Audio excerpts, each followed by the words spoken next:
বন্ধুরা, এই শীতের আমেজে আমি আলু কাবলি করব। ওই জন্য নিয়েছি আলু সেদ্ধ, ছোলা, ধনেপাতা, কাঁচা লঙ্কা, তেঁতুল এবং শসা।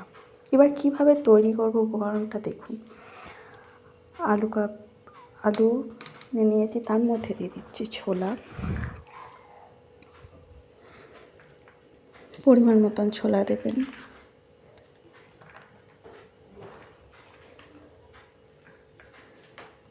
তার মধ্যে শসা, আপনারা পরিমাণ মতন যে যার পরিমাণ মতন দেবেন। এতে ধনেপাতা, লঙ্কা দেওয়া আছে।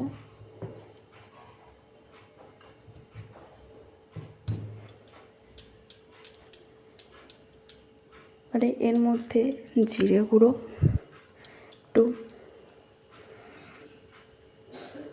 পরিমাণ মতন জিরে গুঁড়ো দেবেন, পরিমাণ মতন লবণ দেব, বিট লবণ দিতে পারেন। তারপর সামান্য তেঁতুলের মিশ্রণটা যে যেরকম পরিমাণে খেতে চান সেরকম পরিমাণে দেবেন। এবারে ভালো করে মিক্স করুন।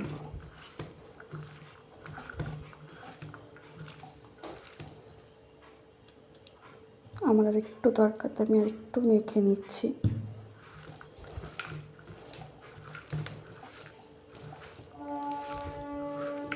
আমাদের রেডি হয়ে গেল আলু কাবলি।